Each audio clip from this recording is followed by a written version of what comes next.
first time it's presented as an operations director. It is essentially a city administrator, correct?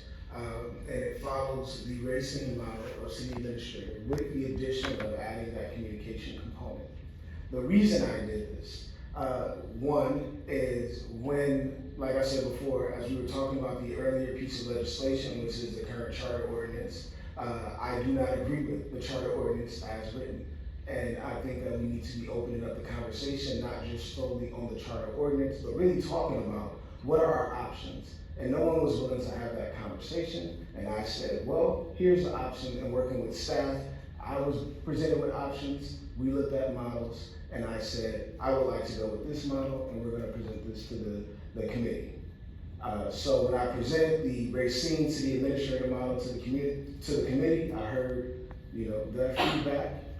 And to some degree, there were even folks who were like, change the name, right? Because for some reason, people have it in their minds that the city administrator will solely only report to the council, and that is actually not correct.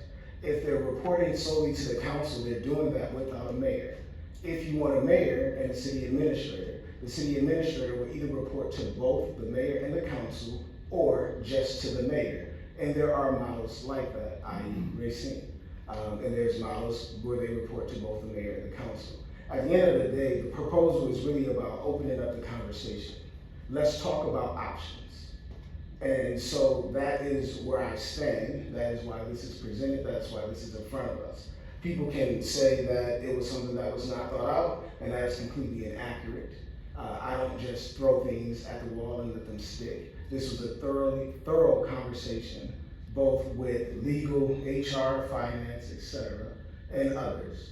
And so that's one thing I just want to talk about. But then also, I feel like as the mayor of this city and the CEO of this city, my job is to come up with solutions. And this was one of the solutions that actually handled multiple areas of concern. You talk about the $250,000 was too much. We addressed that. We addressed still having the professional management piece. We also addressed, there was changing the charter ordinance. That was something in the air that people was not okay with. Cool. I figured out a way that we can do this without changing the charter ordinance, because you don't have to change the charter ordinance in order to have a city administrator.